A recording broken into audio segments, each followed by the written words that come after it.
हम चारों ओर भीड़ से घिरे हुए रहते हैं, यहाँ तक कि रात में भी हमारे मन पर विचारों की भीड़ बनी रहती है। हर पल फोन, व्हाट्सएप मैसेजेस, फेसबुक या बाकी मीडिया हमें कभी भी अकेला नहीं होने देता और लोग अपने जीवन की हर बात को दूसरों के साथ शेयर करते रहते हैं। लेकिन क्या इस सब में भी जब हम किसी मुश्किल में होते हैं तो अपने आप को बिल्कुल अकेला नहीं पाते? अकेलेपन का इलाज किसी के पास नहीं है और इस अकेलेपन में कितने लोग सुसाइड कर लेते हैं। हम अपने अकेलेपन का सामना किस प्रकार कर सकते हैं, आज हम इसी विषय पे बात करेंगे। पहले सुनते हैं परमेश्वर का वचन।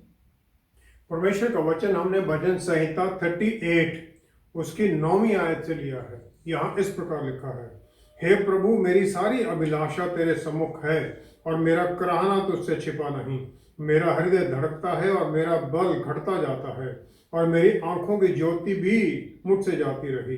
और मेरे मित्र और मेरे संगी मेरी विपत्ति में अलग हो गए और मेरे कुटुंबी भी दूर जा खड़े हुए। मेरे प्राण के ग्राहक मेरे लिए जाल बिछाते हैं और मेरी हानि का यत्न करने वाले दुष्टता की बातें बोलते और दिन भर छल की युक्ति सोचते हैं। परंतु मैं बहरे के समान सुनता ही नहीं और मैं गूंगे के समान मुंह नहीं खोलता। परमेश्वर के वचन को पढ़े और सुने जाने से आशीष हो। आमीन। हम कभी चाहते हुए भी अकेले नहीं हो पाते और कभी भीड़ में भी अकेलापन क्यों महसूस करते हैं? परमेश्वर ने इंसान को बनाया, उत्पत्ति 2:15 से 20वीं आयत में देखते हैं हम, और उसे धरती से बनाया और धरती में ही उसे अदन बाग में रख दिया। अदन बाग में उसकी जरूरत की हर चीज को उसने दे दिया। सिर्फ उसे एक ही बात की मनाही थी कि भले और बुरे के ज्ञान वाले वृक्ष नहीं खाना। 8वीं आयत में ये सब कुछ देखने के बाद परमेश्वर 18वीं आयत में परमेश्वर कह देते हैं, ये अच्छा नहीं कि इंसान अकेला हो, मैं उसके लिए एक सही हेल्पर, सहायक ढूंढता हूँ, बनाता हूँ। लेकिन इसका वो हल परमेश्वर उसी समय नहीं ढूंढने लग जाते, कुछ करते नहीं हैं। वो एनिमल्स को क्रिएट करने लग जाते हैं और फिर उन सबको आदम के पास लेके आते हैं ताकि उनको वो नाम दे। लेकिन फिर परमेश्वर उसके बाद कहते हैं कि for Adam there was not found a helper suitable to him. जानवरों के अंदर तो परमेश्वर उसके लिए कोई साथी ढूंढना नहीं चाहते होंगे, क्योंकि ये तो हो ही नहीं सकता है। लेकिन वो सब कुछ करने के बाद में परमेश्वर कहते हैं उसके लिए कोई सुटेबल हेल्पर नहीं मिला है। वचन में लिखा है, और जिस जिस जीवित प्राणी का नाम जो जो आदम ने रखा वही उसका नाम हो गया। पशु पक्षियों का नाम देना आदम के द्वारा ये उनके काम के बारे में दर्शाता है कि वो आदम उनके काम को क्या देखता है, उनसे क्या एक्सपेक्ट करता है, वो क्या काम करेंगे। और ये एक सेरेमनी है, आजकल नामकरण भी एक सेरेमनी है, और वहां पर भी एक सेरेमनी परमेश्वर लेके आते हैं सबको। और इस प्रकार आदम अपना अलग पहचान जाहिर करता है। वो जानवर जो उनका एनिमल वर्ल्ड उनसे अपनी अलग पहचान दिखाता है वो, कि मैं इनसे अलग हूं। जो उसके अंदर इस धरती का एलिमेंट है वो जानवरों से मेल खाता है, क्योंकि वो धरती से बनाए गए हैं।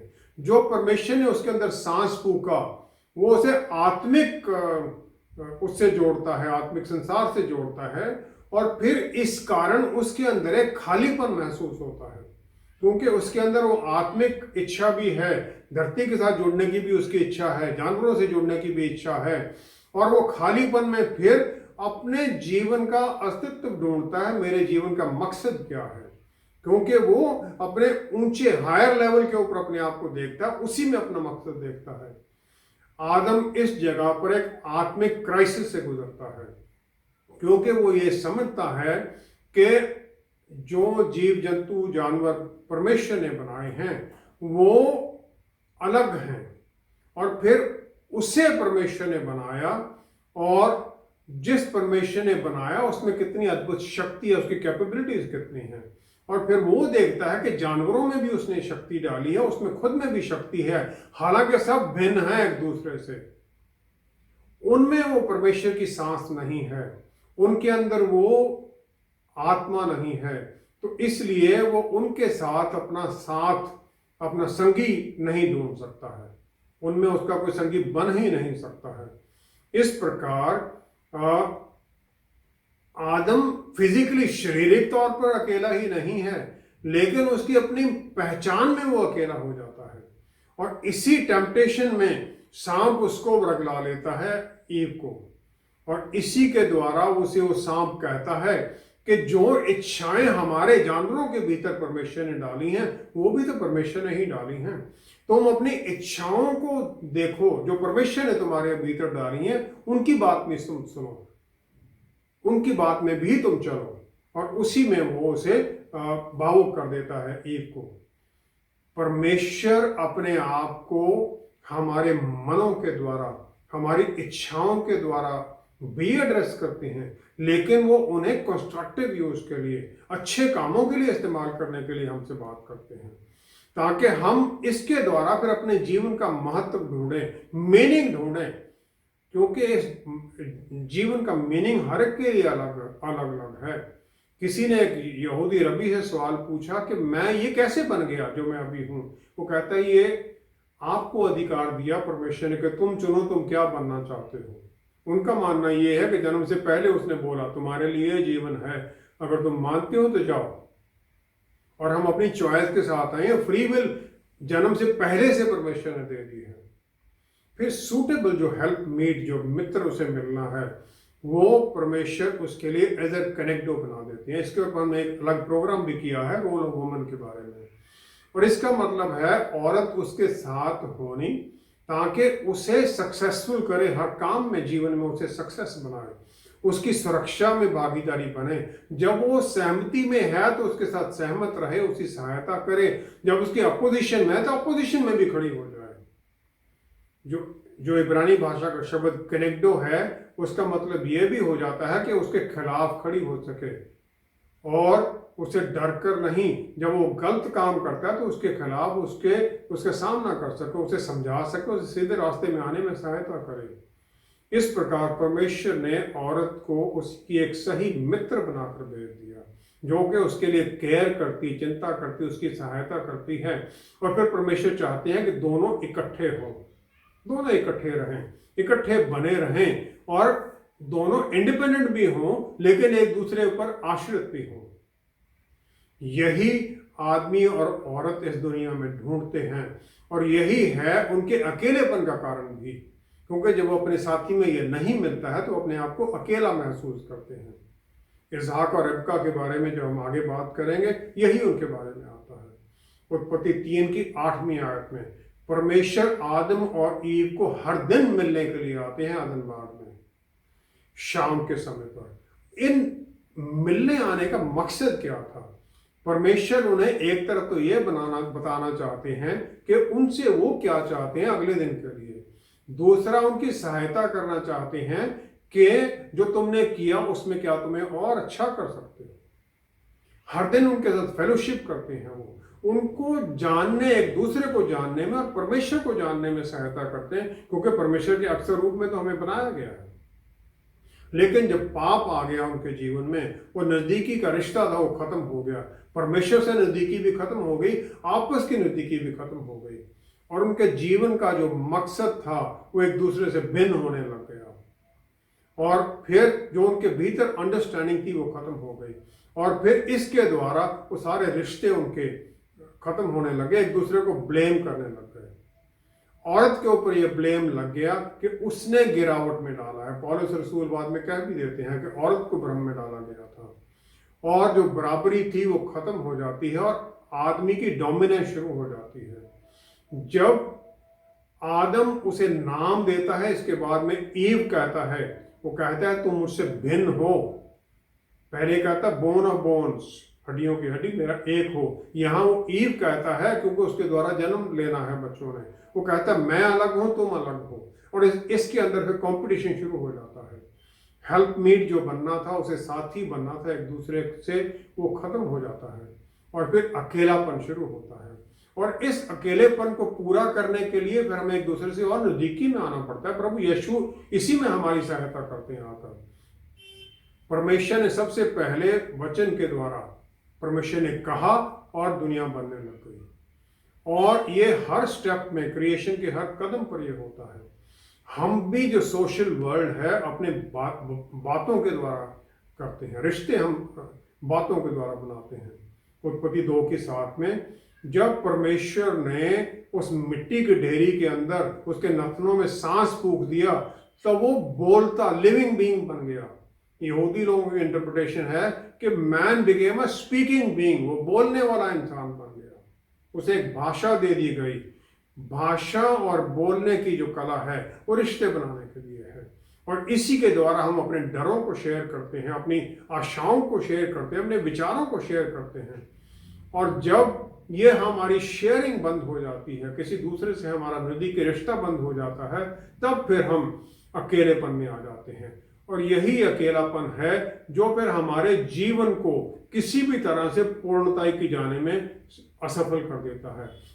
हर दिन फिर हम वो नजदीकी ढूंढते हैं किसी दूसरे के साथ, चाहे फिर वो फेसबुक चैट में है, व्हाट्सएप मैसेजेस के द्वारा है, चाहे वीडियो मैसेजेस को देखने के द्वारा है। हर तरह से फिर हम उस अकेलेपन का इलाज ढूंढते हैं, लेकिन उस अकेलेपन का इलाज सिर्फ और सिर्फ परमेश्वर में है, और परमेश्वर ही हमें नजदीकी में ला सकते हैं एक दूसरे के साथ। और उनके साथ जब हम उनके साथ नजदीक हो जाते हैं, तब अकेलेपन का अपने आप ही इलाज होने लग जाता है। प्रभु यीशु हमें अपना मित्र भी कहते हैं और सदा साथ रहने का वादा भी करते हैं। फिर उनका साथ होते हुए भी हम अकेले क्यों हो जाते हैं? लूका 17 की 20-21वीं आयत में प्रभु यीशु ने फरीसियों को बता दिया कि स्वर्ग राज्य तुम्हारे भीतर है।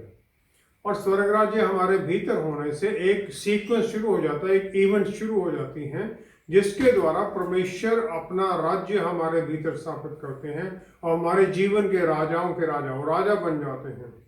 और फिर वो हमारे जीवन में अपना अधिकार पूरी तरह से दिखाना चाहते हैं। मत्ती 4 में 8 से 9 आयत में शैतान ने प्रभु यीशु को जगत के राज्य और उसका वैभव दिखाकर उनसे कहा, यदि तू गिरकर मुझे प्रणाम करे तो मैं सब कुछ तुझे दे दूं। प्रभु यीशु ने उसके क्लेम को क्वेश्चन नहीं किया कि तू नहीं दे सकता, कौन तेरे अधिकार कौन सा है। मत्ती 12 की 26 में फरीसियों को प्रभु यीशु ने कह दिया कि शैतान अपने राज्य के खिलाफ कैसे काम कर सकता है, क्योंकि उन्होंने बोला कि वो शैतान के नाम से निकाल रहे हैं। इस प्रकार 2 राज्य हैं इस दुनिया में, एक तो आत्मिक राज्य है जो स्वर्ग राज्य है, दूसरा यहाँ का राज्य है मटीरियल राज्य जो कि शैतान का है। दूसरा कुरिन्थियों 5वां अध्याय उसकी 16वीं आयत में, दूसरा कुरिन्थियों 5वां अध्याय उसकी 16वीं आयत में हम देखते हैं प्रभु यीशु को पौलुस रसूल कहते हैं, हम पहले शरीर से जानते थे लेकिन अब हम ऐसा नहीं जानेंगे, अब उन्हें हम आत्मा में जानते हैं। प्रभु यीशु इस समय परमेश्वर के दाहिनी हाथ बैठे हैं स्वर्ग में, और पवित्र आत्मा परमेश्वर जो हमारे टीचर हैं वो हमारे भीतर हैं। इस प्रकार एक आत्मिक मित्र जो हमें सिखाते हैं, जो हमें सहायता करते हैं, काउंसिल करते हैं, गाइड करते हैं, बल देते हैं, इस दुनिया में चलने में हमारी सहायता करते हैं, लीड करते हैं हमें, वो हमारे भीतर आ जाते हैं। हमें बनाया गया एक कम्युनिटी का हिस्सा बनकर, ताकि हम एक दूसरे के साथ मिलें और एक दूसरे के साथ प्रार्थना करें, एक दूसरे को सांत्वना दें जब कोई दुख या तकलीफ हो, और फिर एक दूसरे के साथ मिलकर परमेश्वर की आराधना में जुड़ें। अकेलेपन के जो कारण हैं वो कई हो सकते हैं। पहला कारण है कि किसी के द्वारा रिजेक्ट कर दिए जाना, पति या पत्नी द्वारा छोड़ दिए जाना, किसी मित्र द्वारा छोड़ दिए जाना, पेरेंट के द्वारा छोड़ दिया जाना। बच्चों को माँ बाप भी छोड़कर चले जाते हैं, बीमारी में लोग छोड़कर कहीं छोड़कर उसे भाग जाते हैं। दाऊद ने गोलियत को हरा दिया और उसके बाद में राजा सॉल जेलसी में उसके पीछे लग गया उसको मारने के लिए, और सब उसे छोड़कर परे हो गए, डेविड अकेला हो गया। भजन संहिता 38 की 11 में फिर राजा दाऊद कहता है, भजन संहिता 38 की 11 में, मेरे मित्र और मेरे संगी मेरी विपत्ति में अलग हो गए और मेरे कुटुंबी भी दूर जा खड़े हुए हैं। अकेला हो जाना, इस प्रकार छोड़ दिया जाना है। दूसरा है कोई झगड़ा या डिफिकल्ट सर्कमस्टांसेस हो, मुश्किल के हालात हो। इंटरनल कॉन्फ्लिक्ट जो हमारे भीतरी कला है वो है नशा हो जाना, कोई दुख जो कि दूसरों के द्वारा आता है वो हो, और इस प्रकार हम दूसरे हमें छोड़ देते हैं, एडवर्स सिचुएशन आ जाती हैं जिसके कारण हम फिर अकेलापन महसूस करते हैं। निर्गमन 5 की 21 से 23वीं आयत में मूसा फिरौन के पास जाता है, लेकिन फिरौन छोड़ने के बजाय इजरायलियों के काम को और बढ़ा देता है। तो मूसा अकेलापन में चला उठता है परमेश्वर के सामने, आपने मुझे यहाँ क्यों भेजा? जब से तेरे नाम से फिरौन के पास बातें करने के लिए गया, तब से उसने इस प्रजा के साथ बुरा ही व्यवहार किया है और तूने अपनी प्रजा का कुछ भी छुटकारा नहीं किया। मूसा ये कहता कि अब मैं अकेला हो गया हूं, आपने तो मुझे कोई सहायता की ही नहीं है। तीसरा है दुख या किसी नजदीकी का मृत्यु हो जाना, जो कि हमारे जीवन में अकेलापन एक वैक्यूम छोड़ देता है और इसे भरने में बहुत समय लगता है। चौथा है जीवन में ट्रांजिशनल चेंजेस आ जाना। ट्रांजिशन, कहीं हम चेंज करते हैं, नया नौकरी में चले जाते हैं, किसी दूसरे शहर में जाते हैं, यूनिवर्सिटी किसी और में पढ़ने के लिए चले गए, किसी और स्कूल या कॉलेज में डाला गया। बच्चे माता पिता को छोड़कर शादी के बाद में नौकरी के लिए या पढ़ने के लिए कहीं अलग चले जाए तो माता पिता भी अलग फील करते हैं। ये सब नॉर्मल सिचुएशन है जो कि पहले की अगर कोई अकेलेपन की परेशानी चल रही है इसे और बढ़ा देते हैं। पांचवा है भविष्य के बारे में चिंता। चिंता उस समय खास तौर पर हो जाती है जब हम किसी से अलग हो, नौकरी छूट जाए या किसी तरह की धन दौलत की कमी या सोशल सिक्योरिटी, उसमें कोई सोशल आपकी प्रॉब्लम खड़ी हो जाती है, सेहत का डर हो, बीमारी का खतरा हो, अपनी और बच्चों की चंगाई के बारे में परेशानी रहे क्योंकि धन दौलत की कमी आ जाए, फाइनेंसिस कोई क्रैश हो जाए, कुछ ऐसी प्रॉब्लम आ जाए, ये भी हमें हेल्पलेस बना देते हैं और फिर हम अकेले हो जाते हैं और चिंता हमारा पीछा नहीं छोड़ती है और फिर इसके साथ हमारे आगे के भविष्य में सेहत पर भी असर पड़ने लग जाता है। मत्ती 27 की 46वीं आयत में हम देखते हैं प्रभु यीशु सलीब पर थे, हमारे पाप उन पर डाल दिए गए, चारों तरफ अंधेरा हो गया, तो वो भी अपने आप को अकेला महसूस करते हैं। वो कहते हैं एली एली लमा शबक्तनी, कहते हैं हे मेरे परमेश्वर तूने मुझे क्यों छोड़ दिया।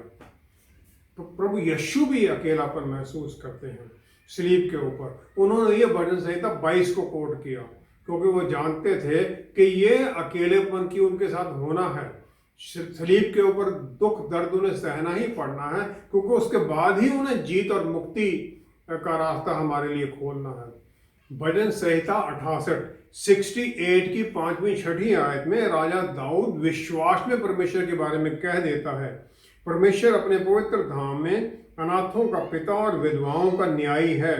परमेश्वर अनाथों का घर बसाता है और बंदियों को छुड़ाकर संपन्न करता है, प्रॉस्पेरिटी देते हैं। अकेलेपन में जब हम परमेश्वर के अपना विश्वास लगा लेते हैं तो फिर परमेश्वर की तरफ से जो निश्चित किया गया जीत है हमारे लिए वो हमारे रास्ते में आ जाती है और हम फिर जीत की तरफ बढ़ने लग जाते हैं। इस प्रकार परमेश्वर के ऊपर जब हम निर्भर हो जाते हैं, अपनी चिंताएं उन पर छोड़ देते हैं, अकेलेपन से हम छुटकारा पाने लग जाते हैं और उनकी आशीषों में आने लग जाते हैं। एक विश्वासी इस अकेलेपन की अवस्था से विश्वास में बने रहते हुए कैसे निकल सकता है? उत्पत्ति 25वें अध्याय में हम 21 से 23 आयत में देखते हैं, इसहाक की पत्नी रेबेका वो बांझ थी, इसलिए उसने उसके निमित्त यहोवा से प्रार्थना की और उसकी पत्नी रेबका गर्भवती हुई। लड़के उसके गर्भ में आपस में लिपट के एक दूसरे को मारने लगे, ट्विंस थे उसके पेट में। तब उसने कहा मेरी जो ऐसी ही दशा रहेगी तो मैं कैसे जीवित रहूंगी, और वे यहोवा की इच्छा पूछने को गई। परमेश्वर से उसने इंक्वायर किया कि ये क्या कारण है। उसे उत्तर मिला कि यहोवा ने उससे कहा तेरे गर्भ में 2 जातियां हैं और तेरी कोख से निकलते ही 2 राज्य के लोग अलग अलग होंगे और एक राज्य के लोग दूसरे से अधिक समर्थी होंगे और बड़ा बेटा छोटे के अधीन होगा। The elder will serve the younger. परमेश्वर ने उनके जन्म लेने से पहले ही ये डिक्लेयर कर दिया। उत्पत्ति 27 में शायद इसके बारे में रिबका ने इसहाक को नहीं बताया, इसलिए जब इसहाक एसाव को, बड़े बेटे को ब्लेसिंग देना चाहता है, तो वो प्लान कर लेती है याकूब के साथ किस प्रकार धोखा दे के एसाव की जो ब्लेसिंग है, आशीष है, वो याकूब को मिले। लेकिन उसने अपने पति को इसके बारे में बताया क्यों नहीं? क्योंकि इतनी इंपॉर्टेंट बात थी ये जो परमेश्वर से उसे मिली थी। एक यहूदी रबी ने इसके बारे में ये एक ऑब्जर्वेशन किया है कि इसहाक और रेबेका दोनों में कम्युनिकेशन पूरा नहीं था। जो उनका रिश्ता था वो अब्राहम और सारा के रिश्ते की तरह नहीं था। अब्राहम और सारा का बहुत नज़दीकी का रिश्ता था। रिबका और इसहाक का रिश्ता इतना नज़दीकी का नहीं था, आपस में कम्युनिकेशन का। और वो इसलिए कहते हैं कि जब इसहाक को सारा ने पहली बार देखा, उत्पत्ति 24 में 63 से 65वीं आयत तक, तब सांझ का समय था और वह इसहाक मैदान में ध्यान करने के लिए निकला था और उसने आंखें उठाकर क्या देखा कि ऊंट चले आ रहे हैं। रिबका ने भी आंखें उठाकर इसहाक को देखा और देखते ही ऊंट पर से उतर पड़ी। तब उसने दास से पूछा, जो पुरुष मैदान पर हमसे मिलने को चला आता है सो कौन है? दास ने कहा, वह तो मेरा स्वामी है। तब रिबका ने घूंघट लेकर अपने मुंह को ढांप लिया। और रबी कहते हैं उसने अपने आप को ढक लिया, क्योंकि रबी ये मानते कि उसके अंदर इसहाक को देखकर अपने अंदर एक कमी का एहसास महसूस हुआ और वो उसकी मतलब उसकी रेवेरेंस, आदर के डर से वो थोड़ा घबरा गई। और वो इसलिए हुआ क्योंकि वो अपने आप को अनवर्दी समझने लगे कि मैं इसके लायक नहीं हूँ, और इसके कारण वो कभी भी उसके साथ कैजुअल और कम्युनिकेशन एक पति के साथ वो कभी भी स्थापित नहीं कर सकी। हर बात उसे बताने में, स्पेशली क्रिटिकल मोमेंट्स में, उसे वो नहीं बता सकी, क्योंकि जब वो बच्चों की लड़ाई थी वो परमेश्वर से पूछने गई, उसने पति से बात नहीं की। जो खुला ओपन कम्युनिकेशन है ये शादी में भी उतना ही जरूरी है जितना किसी ऑर्गेनाइजेशन के अंदर या परिवार के अंदर। जब हम किसी दूसरे को मिलने जाते हैं तब हम उनके लिए टाइम निकालते हैं। अकेलेपन का सबसे पहला जो इलाज के लिए है वो सबसे पहले जरूरी ये चीज है। आज के समय में लोगों के पास फेसबुक फ्रेंड तो हजारों हैं, लेकिन सही जीवन में कोई भी दोस्त नहीं है, क्योंकि उनका जो मिलना है वो चैट्स के ऊपर ही रह गया, व्हाट्सएप चैट या फेसबुक चैट के ऊपर। जब हम किसी से मिलने के लिए जाते हैं, सोशली किसी के घर या कहीं और मिलने के लिए, तब हम सही मायने में इच्छा जाहिर करते हैं कि हम उनकी दोस्ती को वैल्यू करते हैं, हम उनके लिए टाइम निकालते हैं। और सबसे बड़ा जो इलाज है अकेलेपन का यही है कि हम दूसरों से मिलते रहें। दूसरा है कि हम ये महसूस करें, मान लें कि हमारे अंदर ये अकेलेपन का एहसास है, और फिर हम जब मानते हैं तभी हम इसका सलूशन ढूंढने की कोशिश करते हैं। इसका कारण नई जगह, नई नौकरी या और कई कारण हो सकते हैं, जैसे पहले हमने बात की थी। फिर हम डेलिबरेटली दूसरों की कंपनी ढूंढने के लिए, लाइक माइंडेड पीपल को ढूंढने के लिए चर्च में या अपनी ऑर्गेनाइजेशन में या नेबरहुड में कहीं ना कहीं उनको ढूंढने की कोशिश करने लग जाते हैं। तीसरा है हम परमेश्वर को ढूंढें, क्योंकि परमेश्वर हर परिस्थिति में हमारे अकेलेपन का इलाज करने के लिए तैयार हैं। हर समय वो हमारे साथ हैं। यूहन्ना 14 में अगर हम देखें 16 से 18वीं आयत के अंदर प्रभु यीशु वायदा करते हैं हमसे, मैं पिता से विनती करूंगा कि वह तुम्हें एक और सहायक देगा कि वह सर्वदा तुम्हारे साथ रहे, अर्थात सत्य का आत्मा, जिसे संसार ग्रहण नहीं कर सकता क्योंकि वह ना उसे देखता है और ना उसे जानता है। तुम उसे जानते हो क्योंकि वह तुम्हारे साथ रहता है और वह तुम में होगा। मैं तुम्हें अनाथ नहीं छोड़ूंगा। प्रभु यीशु ये कह देते हैं, वायदा कर देते हैं कि मैं अकेला नहीं तुम्हें छोड़ूंगा।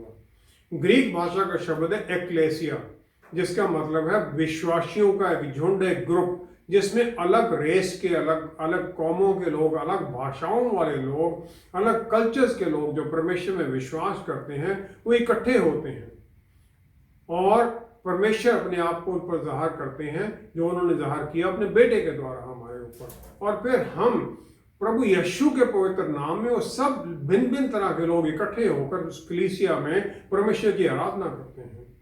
हम सब विश्वासी कम्युनिटी का हिस्सा हैं और हम कहीं पर भी जहां जाते हैं किसी भी चर्च को ज्वाइन कर सकते हैं, क्योंकि हम विश्वासी हैं। हर एक के पास एक बपतिस्मा का सर्टिफिकेट होता है, दिखाएं हम बपतिस्मा है, नहीं भी हो तब भी हम चर्च में जा सकते हैं। तीसरा यूहन्ना 2 आयत, ये परमेश्वर की इच्छा हमारे लिए क्या है वो जाहिर करता है। तीसरा यूहन्ना 2 आयत, इसमें लिखा, हे प्रिय, मेरी ये प्रार्थना है कि जैसे तू आत्मिक उन्नति कर रहा है वैसे ही तू सब बातों में उन्नति करे और भला चंगा रहे। 3 चीजें हैं इसमें, शारीरिक चंगाई है, मटेरियल चंगाई है धन दौलत की, और आत्मिक चंगाई, आत्मिक प्रॉस्पेरिटी है जो कि परमेश्वर हमारे लिए देना चाहते हैं। लेकिन अब तभी हो सकता है जब हम अपने आप को उनकी अधीनगी में लाएं और उनके साथ जुड़ जाएं, उन्हें ढूंढें। अगर हम ढूंढेंगे ही नहीं, अगर हम किसी दोस्त को ढूंढेंगे नहीं, परमेश्वर को ढूंढेंगे नहीं, किसी से मिलेंगे ही नहीं, तो अकेलेपन से फिर हम कैसे निकल सकते हैं? आइए हम प्रार्थना करें। पिता परमेश्वर, हम आपका धन्यवाद करते हैं, आपने हर आशीष हमें दी, ये जीवन दिया और ये रिश्ते दिए, घर दिया, सब कुछ दिया प्रभु, और सबसे ज्यादा आपने अपने बेटे को हमें दे दिया। वो बेटा जो परमेश्वर है, जो आपकी आज्ञाकारिता में हमें छुटकारा देने के लिए, पापों से छुड़ाने के लिए, हर तरह की तकलीफों से निकालने के लिए परमेश्वर के रूप से निकलकर एक इंसान बनकर, एक बालक बनकर आ गया, अपने माता पिता के ऊपर निर्भर हो गया, दूसरों पर निर्भर हो गया। वो जिसने सब कुछ बनाया वो इंसान बन गया, ताकि हम उनके द्वारा, उनके अंदर आपको जाने और अपना अक्सर रूप पहचाने जिसमें आपने हमें बनाया है। प्यारे प्रभु, आपने हमें हर तरह से छुटकारा दिया, पापों से एक कम्युनिटी में मिला दिया, अपने परिवार का हिस्सा बना दिया, और हमें आशीष दी कि हम हर कदम पर, हर पल पिता परमेश्वर से प्रार्थना कर सकें, आराधना कर सकें, दूसरों से जुड़ सकें। और हमें आपने एक पूरी इस दुनिया की कलीसिया का हिस्सा बना दिया, स्वर्ग की कलीसिया का हिस्सा बना दिया। हम प्यारे प्रभु धन्यवाद करते हैं कि आपने हमें चुना और फिर ये वायदा कर दिया, मैं तुम्हें अनाथ नहीं छोड़ूंगा। और फिर आपने हमें दे दिए पवित्र आत्मा परमेश्वर। परमेश्वर हमारे भीतर आ गए, पापी लोगों को आपने हमें छुड़ा लिया और अपनी आशीष में ले लिया। पवित्र आत्मा परमेश्वर जो हमें बल देते हैं, प्यार से भर देते हैं आपके प्यार से, और फिर हमें आत्म संयम सिखाते हैं, जीवन के बारे में सिखाते हैं, जीवन शैली सिखाते हैं, आपके साथ जुड़ना सिखाते हैं, और हमारे लिए प्रार्थना करते हैं ऐसी अद्भुत कराहने के साथ, क्योंकि वो आपकी इच्छा को जानते हैं कि आप हमें कितना आशीषित करना चाहते हैं। हम धन्यवाद करते हैं इन सब चीज़ों के लिए। प्रभु, हम आपके लहू से ढके हुए हैं, हर तरह की बीमारियों से छुटकारा पा चुके हैं, और फिर हमें आपने वो स्वर्गीय कलीसिया का हिस्सा बनाया है। हम आपका धन्यवाद करते हैं, ताकि हमें ऐसे रिश्ते आपने दिए, परिवार दिए, और परिवार में प्रभु आप अपना सिंहासन लगाए बैठे हैं हमारे भीतर, हमारी सहायता करते। प्यारे प्रभु जी, इसी प्रकार आपका हाथ बना रहे, क्योंकि प्रभु हमें आपके जैसा बनना है। आप भी स्वर्ग में पिता परमेश्वर के दाहिने बैठे हुए हमारे लिए मध्यस्थता करते हैं, आप हमारे एडवोकेट हैं। हम भी यहाँ धरती पर दूसरों के लिए इसी प्रकार मध्यस्थता करते हुए आगे बढ़ें। पिता परमेश्वर, सारा आदर आपको देते हुए ये सब कुछ हम आपके प्यारे बेटे प्रभु यीशु के पवित्र नाम में मांगते और पा लेते हैं। आमेन, आमेन, आमेन। शारीरिक अकेलापन हमारे लिए परमेश्वर की ओर से एक मौका मिलता है कि हम उनसे नजदीकी में जुड़ सकें, लेकिन आत्मिक अकेलापन शैतान लाता है और इसका हल भी परमेश्वर से निकट जाने में ही है। जिसके 4-5 हर परिस्थिति में खड़े होने वाले मित्र हों, उसे सचमुच भाग्यशाली माना जाता है, लेकिन इसके लिए रिश्ते जोड़ने और निभाने की मेहनत भी करनी पड़ती है। हमारे साथ दोबारा जुड़ने के लिए आपका बहुत बहुत धन्यवाद। अगले हफ्ते फिर मुलाकात होगी। Until then, stay blessed. Shalom.